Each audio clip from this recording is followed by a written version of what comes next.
Hey guys, Button25 here, watching the launch of, I believe it's Eutelset 9B. Is that correct? Yes. The broadcast hasn't yet started, so we'll just play the Eutelset intro. Or the Eutelset, the ILS intro. Because it shows several protons being rolled to the pad and launched and stuff. Krunachev, I'm presuming that's what that is. Yeah, it sets the towers in a linear satellite. There's a proton launch there. Another proton launch. Yeah, another proton launch. Yet another one. Antonov, 124. Yeah, that's the transport for the satellites. No, it was made by SSL. That's an Angara actually. Angara 1.1 or something, or A 1.1, I'm not sure. That's satellite made by Orbital Sciences, which is now Orbital 80K. Yeah, Russians hoisting a rocket like it's no big deal. Proton M. Just fire the engine, it'll get there faster. That's a joke, obviously. It doesn't work that way. Another Angara. Let's say Angara. Touched. You know what? I have no idea what that is. Is that making sure the rocket is perfectly level? That's opening the container which has a satellite. Pulling out the satellite. Attaching the satellite to the mounting for the breeze M, I believe.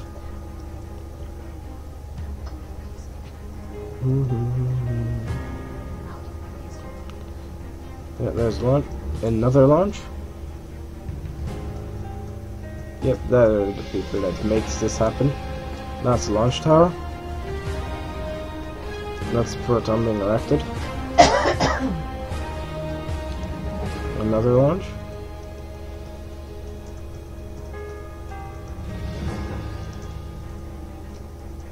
I don't know what they're opening there. Oh yeah, that's the fairing covers. Proton onto the pad. Yeah, that's people writing on the fairings. Yeah, they only actually did that in Southern Russia's Intel Sasha. That has to be Russia's. It's all good. That's a good sign. Yeah, two protons beside each other. I think that's his breeze arm, I'm not sure. Can't really see it clearly. This shows the operation at the launch pad. So they should have begun the broadcast by now.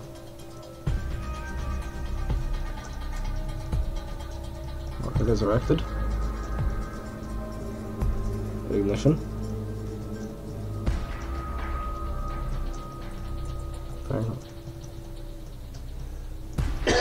Okay, no clue what that is now. That's the proton being rolled to the bed by a train because Russia. It's being blessed by an Orthodox priest. Tower tracked. Wind tower tracking the man and launching tracking.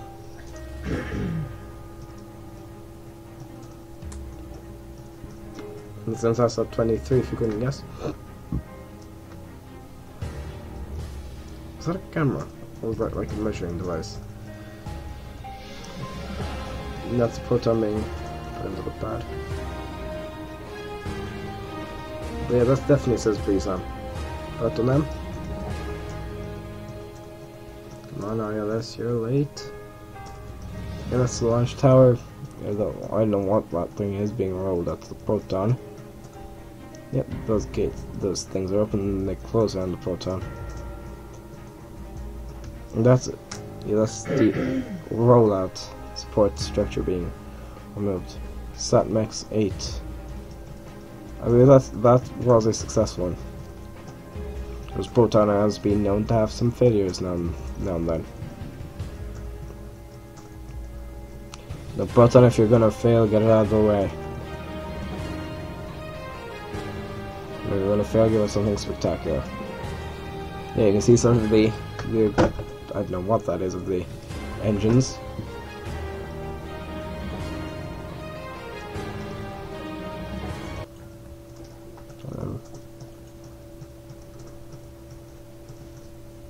29th?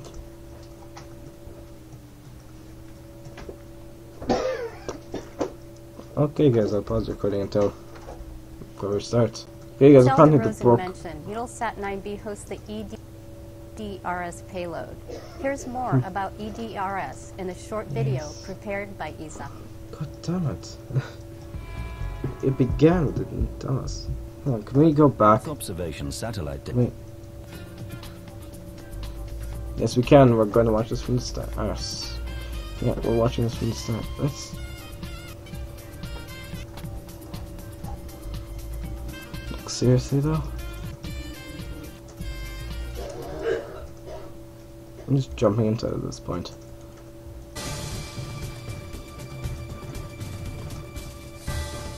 There we go, we're watching it.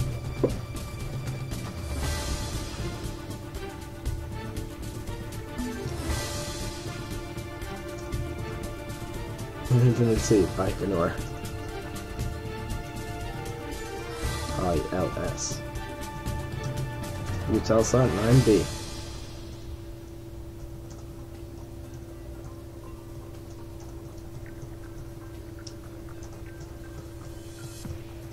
A combined effort between ILS, International Launch Services, Khrushchev State Research and Production Space Center, Eutelsat and Airbus. You're now seeing live the ILS Proton launch vehicle with the Eutelsat 9B satellite on board. Eutelsat 9B will launch from Pad 39 of the Baikonur Cosmodrome in Kazakhstan and is the 410th Proton launch overall, the 92nd ILS Proton launch, the first ILS Proton launch of 2016, the 11th Eutelsat launch, and the 21st Airbus launch aboard Proton. Liftoff is scheduled for January 29th at 5:20 p.m. here in Washington, D.C., January 29th at 11:20 p.m. in Paris, and January 30th at 4:20 a.m. in Baikonur. Stay with us as we count down to the launch of Eutelsat 9B.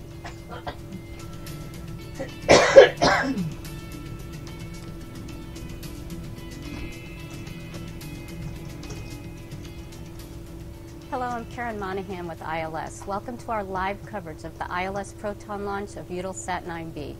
Joining me here is my colleague, Russ Prytula, Program Director for ILS. Russ, welcome back to the Broadcast Center. Thanks, Karen. As always, it's great to be here with you. This is an important launch for Eutelsat and its customers. Tell us a little bit more about Eutelsat 9B. Certainly. Today's launch of Eutelsat 9B will place into geosynchronous transfer orbit a high-capacity Ku-band satellite to be located at Eutelsat's 9 degrees east position. Eutelsat 9B will address high-growth digital TV markets through one pan-European footprint delivering wide coverage and 4 regional footprints. Eutelsat 9B falls under the Multi-Launch Agreement, or MLA, to launch several satellites over a 7-year period. Here's more on this partnership from ILS President Kurt Peischer. The Eutelsat E9B mission is a significant milestone for ILS, Khrushchev, and Eutelsat, as it is the first launch under the newly signed MLA agreement. And of course we want that to be successful as it kicks off that agreement, and so it's extremely important to us. On top of that, though, it is one of those payloads which demonstrates the true international involvement in space, and that the E9B satellite is a European-built satellite. It has an ESA payload on it. It's being launched on a Russian rocket by a U.S. company.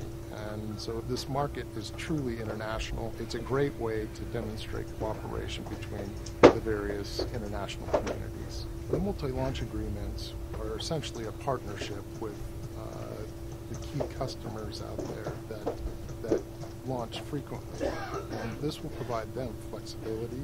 It provides them assured access to space. And along with that, we're providing them the means to restore confidence and trust in Proton and Khrushchev and ILS. The customer community wants Proton in the marketplace. In the early 2000s, we had up to 5 launch service providers, and in the last few years, it's been basically 2 key players. Up until last year, though, that has migrated back to 3, which appears to be essentially the sweet spot. And the customer wants that launch diversity. They need that launch diversity, and they require that launch diversity. that is Well, Newton that is requires the the same basic thing. premise as to why the MLAs were signed, to give them that assured capability to space and to keep Proton in the marketplace. And a lot of that is due to the leadership of Michel de Rosen, who showed his trust and confidence in Proton and Khrunichev and ILS even when we were in a downtime, which shows that Eutelsat understands the importance of Proton in the marketplace, and they're willing to demonstrate their support. We look forward to continuing that partnership with Eutelsat under the new leadership as Michel moves on to his new opportunities. And now we're pleased to welcome Eutelsat Chairman and CEO Michel de Rosen to today's program in a video provided by Eutelsat. Eutelsat 9B is the first of 3 satellites that will launch in 2016. It will be followed into space by Eutelsat 65 West A and Eutelsat 117 West B. We are in the middle of a significant expansion program, bringing new resources to all the regions we serve around the world, and driving growth of video, data, and broadband services. A word on Eutelsat 9B. This is a high-capacity Ku-band satellite for 9 degrees east that sits at the crossroads of Europe's leading video neighborhoods. 9 degrees east already broadcasts a strong lineup of over 350 channels, of which 100 are in high definition. With Eutelsat 9B, we'll be able to accommodate well over 100 additional channels for our clients in digital, high definition, and even ultra high definition. Now, there is another special feature about this satellite. In hosting the first node of the European Data Relay System, EDRS, for ESA and Airbus Defence and Space, it demonstrates the relevance of geostationary orbit for big data networks. For Eutelsat, it is a privilege to be hosting this groundbreaking space data highway that will use lasers to send data to GEO from LEO satellites, UAVs, and even the ISS. So it's another proof point of just how cool GEO is. GEO is cool. Many partners have collaborated on this sophisticated program. They include Eutelsat, ILS, Khrunichev, European Space Agency, Airbus, and of course, DLR. All of us are now focused on the launch pad. Greetings from Eutelsat in Paris to all the teams in Baikonur and in Toulouse, and to all our colleagues at DLR in Germany who are also watching this launch. Go Eutelsat, go EDRS, go Proton. As Michel de Rosen mentioned, Eutelsat 9B hosts the EDRS payload. Here's more about EDRS in a short video prepared by ESA.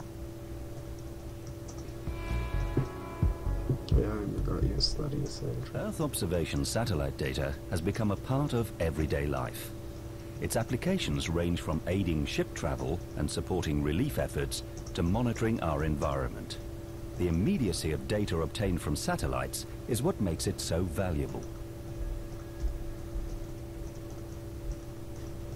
As our demand for more data at ever faster speeds increases, however, the current infrastructure is left wanting. Low Earth orbiting satellites must be in direct line of sight with their ground stations to pass on the information they've gathered while circling the Earth. The data must be stored for the rest of the time. This leaves an average of 10 minutes of downlink time for every 100-minute orbit. The European Data Relay System solves this problem by intercepting the LEO satellite's data from its position in geostationary orbit. permanently holding its position over the EDRS ground stations and remaining in contact at all times, ensuring the right information reaches the right user at the right time.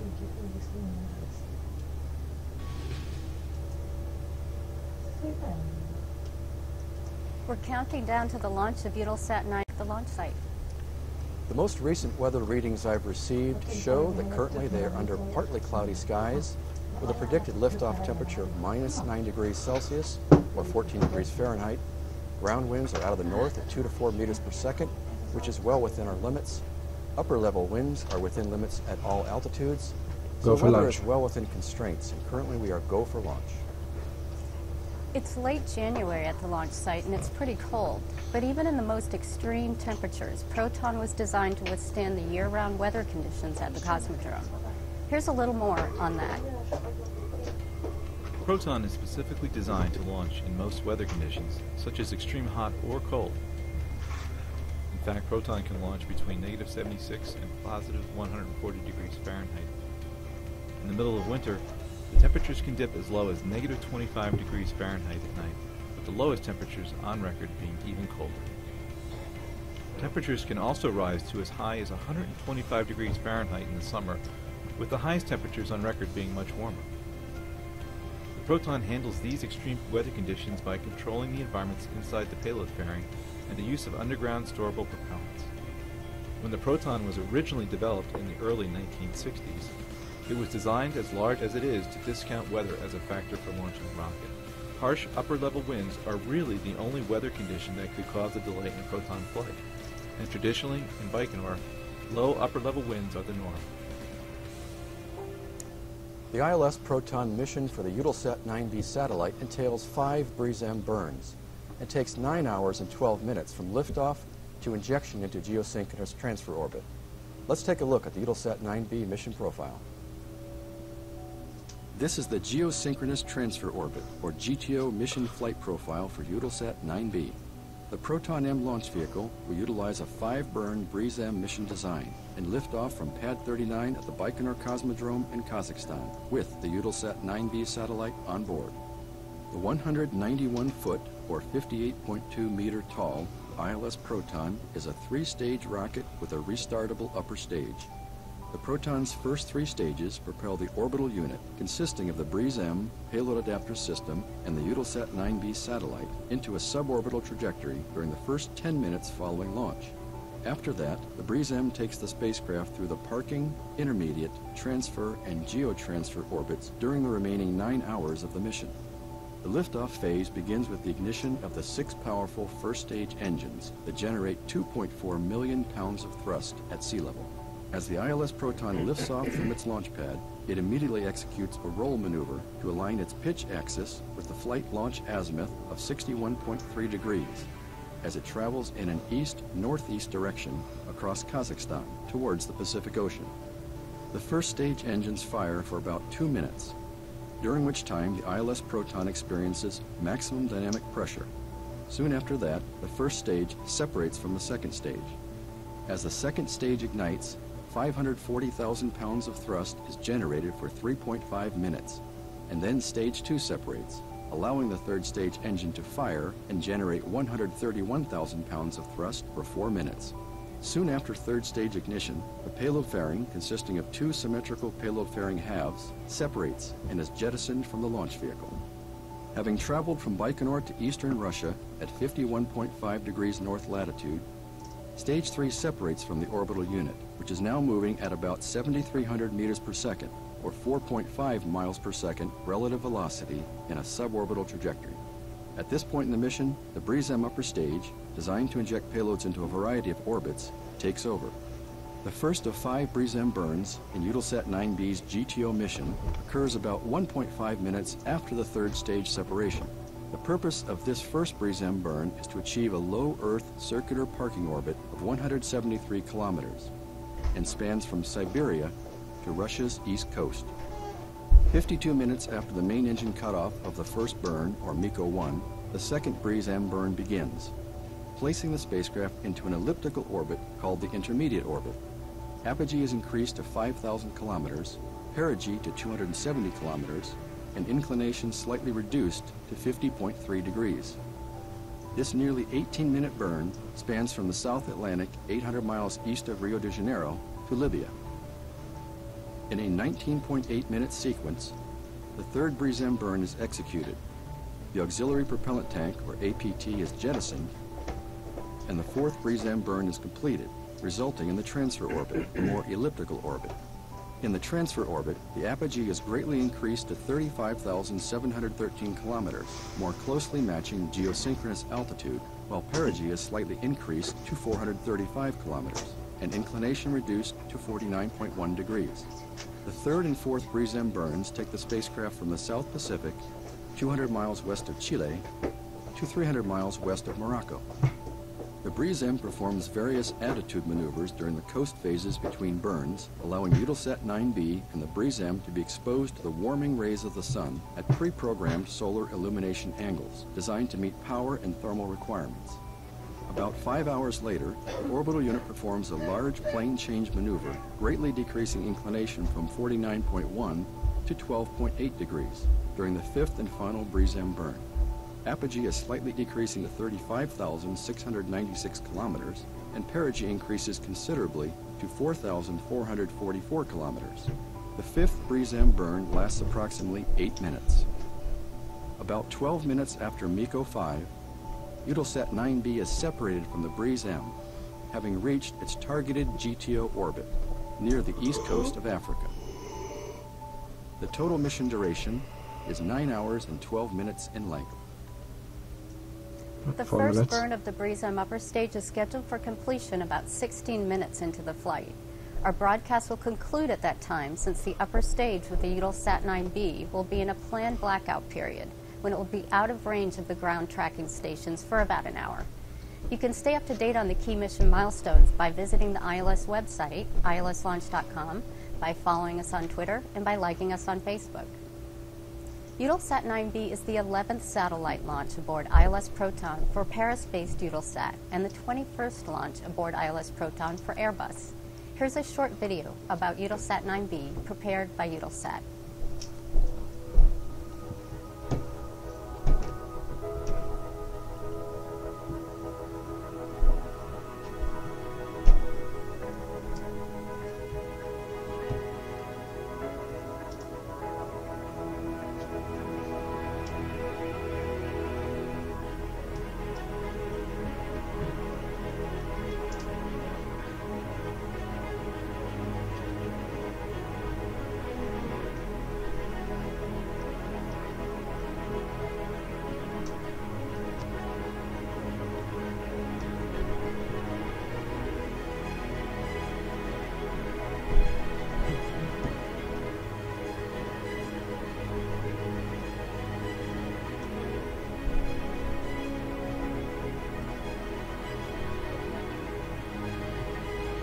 There's Germany.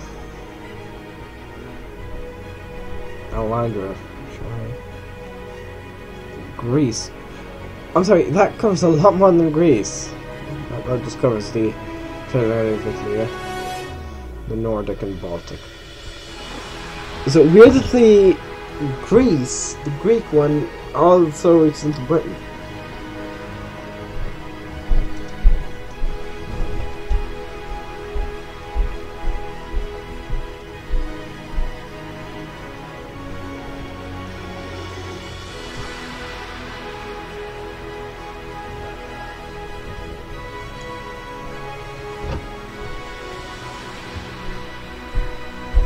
Eutelset 9B, enhancing capacity at an established neighborhood. A better catchphrase, I believe. Taking you above and beyond. Yeah, that's a good one. Today's launch of Eutelset 9B is the culmination of several years of hard work by everyone involved. So anticipation of this upcoming launch is quite high. The 705,000 kilogram or 1.5 million pound rocket with payload awaits final countdown.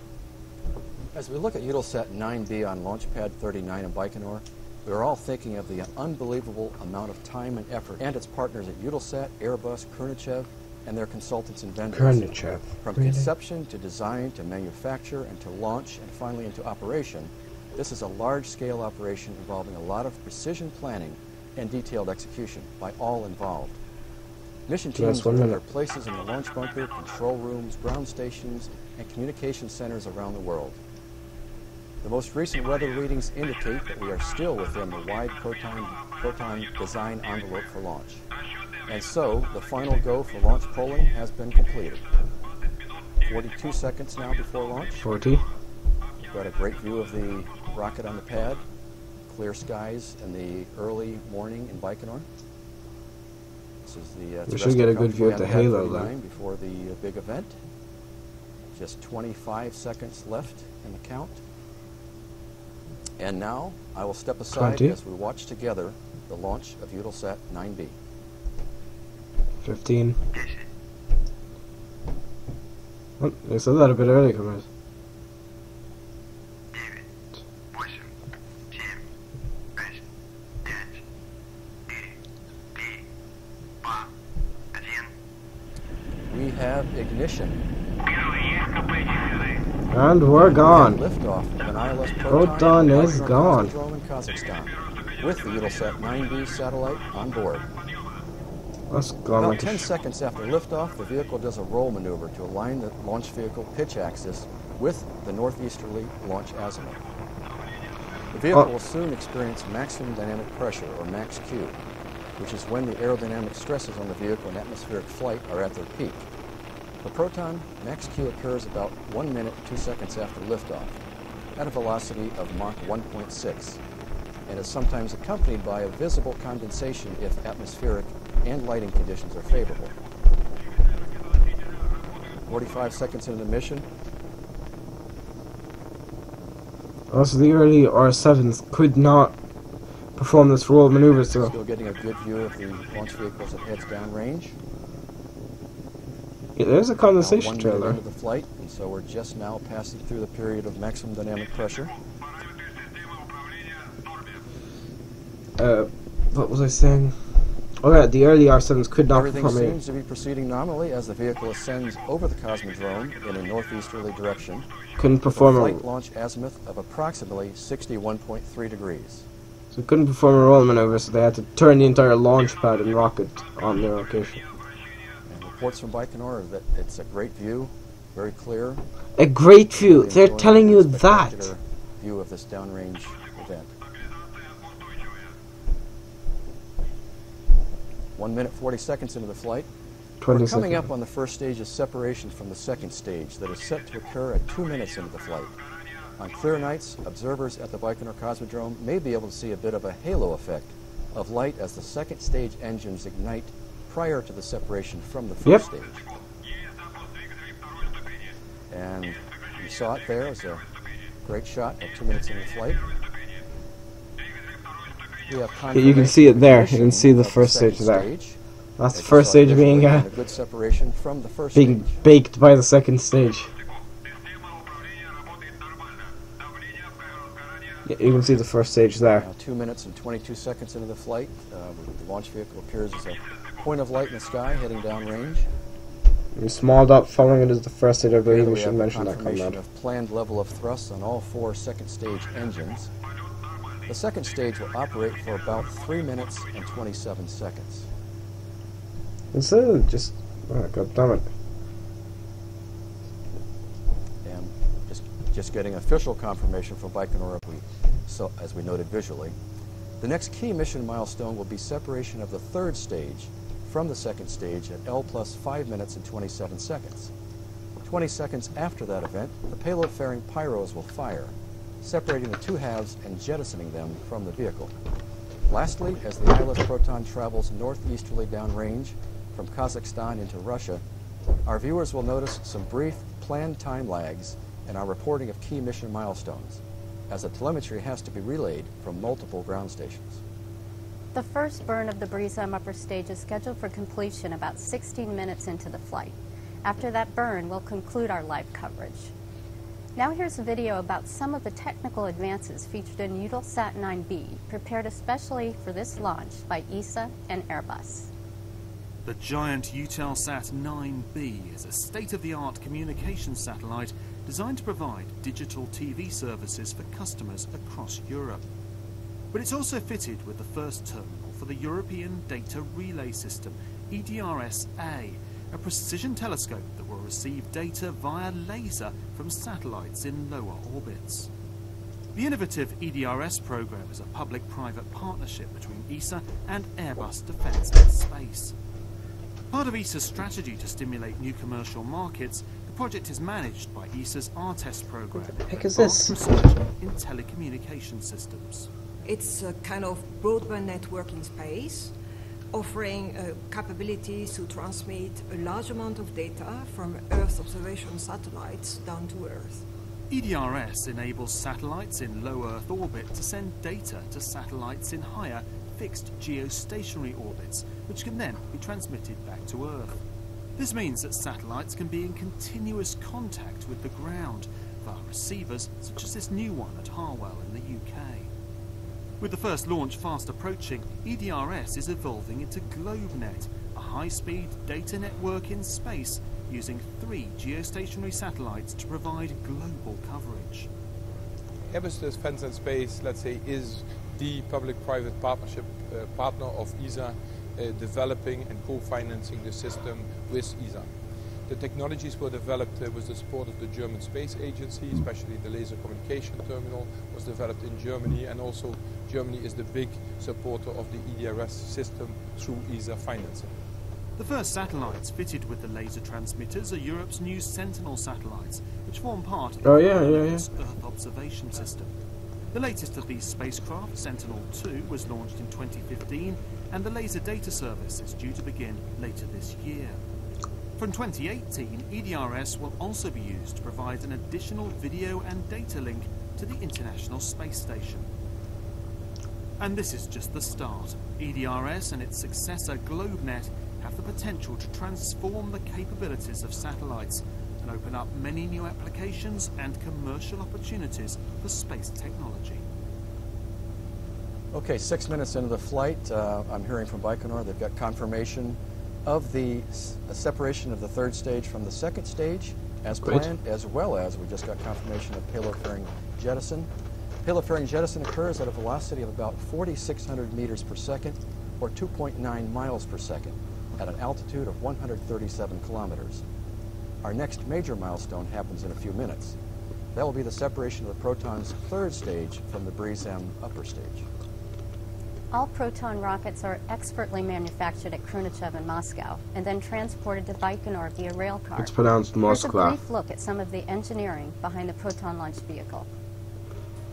The total height of an ILS Proton is between 184 and 191 feet, around the same height as a 19-story building. Its gross liftoff weight can be around 705,000 kilograms, or 1,554,000 pounds, depending on payload and fuel weights. Proton's initial launch was on July 16, 1965, via the Proton 1 spacecraft. If we begin our in-depth look at the Proton in a manner chronologically consistent with the launch phases, we see that the first stage consists of a central tank containing the oxidizer tank, surrounded by 6 outboard fuel tanks. Each fuel tank also carries one of the 6 RD-276 engines that provide first stage power. Total first stage vacuum rated level thrust is 11 meganewtons, or 2,500,000 pounds of force. The second stage is a conventional cylindrical design and is powered by 3 RD-210 engines plus 1 RD-211 engine. It develops a vacuum thrust of 2.4 meganewtons, or 540,000 pounds of force. The third stage is powered by 1 RD-213 engine and develops thrust of 583 kilonewtons, or 131,000 pounds of force. It has a 4-nozzle Vernier engine that produces thrust of 31 kilonewtons, or 7,000 pounds of force. Guidance, navigation, and control of the Proton M during operation of the first 3 stages is carried out by a triple redundant closed-loop digital avionics system mounted on the Proton's third stage. The Breeze M upper stage is powered by 1 pump-fed gimbaled main engine that develops thrust of 20 kilonewtons, or 4,500 pounds of force. It is composed of a central core and an auxiliary propellant tank, which is jettisoned in flight following depletion. The BreezeM control system includes an onboard computer, a 3-axis gyro-stabilized platform, and a navigation system. Finally, the payload fairing. It consists of 2 symmetrical payload fairing halves and a static envelope diameter up to 3.87 meters. There are multiple payload fairing designs presently qualified for flight, including standard commercial payload fairings developed specifically to meet the needs of ILS customers. The payload fairing for commercial launches onboard an ILS Proton separates at the nose cone in a planned maneuver, leaving the BreezeM and the spacecraft together, known as the orbital unit, to continue the journey to its planned orbit. And that is an at-a-glance look at the Proton and its stages. So as we wait for the next mission update, and we'd like to thank all of our partners and customers that are watching right now, particularly at Eutelset, Airbus, and ESA.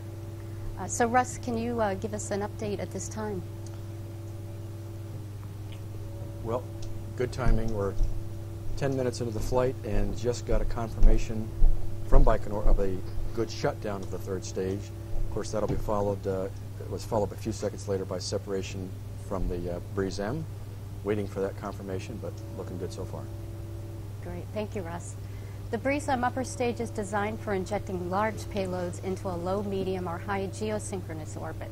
The main engine can be restarted 8 times in flight and allows precision placement of the spacecraft into orbit. Let's learn more about Proton's technology and its role in the Eutelsat 9B mission now. The orbital unit, consisting of the spacecraft together with the adapter, separation system, and BreezeM, travels at approximately 7,300 meters per second at the moment of separation, or more than 16,000 miles per hour. The BreezeM ignites for its first burn about 1.5 minutes later and lasts about 4.5 minutes. About 4 minutes after the first main engine cutoff, or MECO 1, the vehicle is scheduled to go out of range of our ground tracking stations. After about 70 minutes, we will reacquire the signal prior to the second burn of the BreezeM. Just a quick update. We did get confirmation from Baikonur of a good separation of the 3rd stage from the BreezeM upper stage. I'd like to just register that confirmation. Great, thank you. The Angara family of rockets is the future of Russian space technology. From the Angara 1.2 rocket lifting lighter payloads to the Angara 5, the heavy lift launcher, Angara will address the entire range of spacecraft masses. ILS President Kurt Peischer returns to give us a quick update on Angara. ILS, along with Khrushchev, is determining how to compete in that lighter payload class, and our capability in the heavy lift market, where we are highly competitive. The Angara 1.2 vehicle is a lighter class payload vehicle, and it would be launching from Plesetsk, the northern launch site, and it's well suited for the 3,000 kilogram and below satellite payload class. Eventually, the Proton vehicle will transition away, but it's a good value proposition for mass per dollar into orbit, and we expect the first launch to occur in the 2019-2020 time frame. All right, Russ, can you give us any updates or confirmations at this time in the mission? We're 12 minutes, 50 seconds into the flight, still standing by for confirmation of the first start BreezeM burn, so we're waiting for that. Should get that shortly. All right, thank you. All right, Russ, do you have any updates for us now? We're running live here, and yes, we did just get, while we were talking there, confirmation that we got a good start of the first BreezeM burn. Great. At this point in the mission, the BreezeM has separated from the Proton's 3rd stage, and we're waiting for confirmation that the BreezeM has started its main engine. So what can you tell us about the status of the mission as it stands right now, Russ? Well, as I said, we do have confirmation that the ignition was good at still a couple of minutes away from the cutoff of the first BreezeM burn, so that'll be the next milestone that we'll be able to report. Okay. The Eutelsat 9B mission team is composed of representatives from ILS, Khrushchev, Eutelsat, and Airbus. We now hear a combined greeting from the Eutelsat 9B joint mission team. I'm pleased to make this video today because I know that when you will be watching it, we will be at the end of many years of effort by the team of Eutelset, Airbus Defence and Space, Khrunichev and ILS, who have been involved in the design, construction, test and preparation of Eutelset 9B for launch on Proton M Brisem. We have worked a lot to be here ready in January, started last year, and a lot of work, as I said, and also a lot of luck. I'm very pleased to be in Baikonur. I'm working on the project EB9B satellite since 2012. I want to thank all the team who were involved in the campaign, and particularly our customer, Eutelset, and the Airbus team, which has done a very, very great job, as well as all the ILS team and our contractors. Thanks also to all our Russian colleagues. They did a great work to be ready on time. The launch of the Eutelset 9B spacecraft is the first launch in the frame of Eutelset and Khrunichev Space Center International Partnership Program. It has been a great honor for me to participate in this project. In the course of this launch campaign, we met many of our old friends and made some new friends as well. I would like to thank the customer Eutelset and my team who work jointly during these years. And now we are in Baikonur since November, and we are launching now Eutelset 9B with Proton and Brisem. 9 hours and 12 minutes after liftoff, Eutelset 9B will be separated from the Brisem, and as usual I have a special thought for the team of Airbus Defence and Space and Eutelset in Toulouse that will take over for the layup.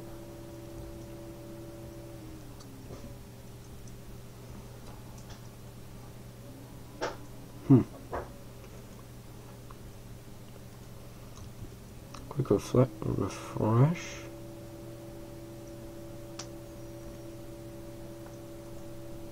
So it's a flash. Unable to load SD then.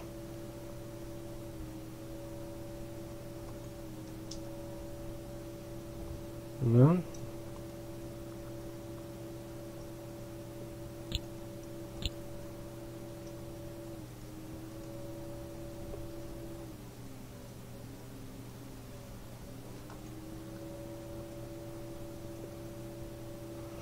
Well then guys, that's the end of, well, it would seem that's the end of that coverage. So, I'm about to 25, that was Eutelset 9B. Goodbye.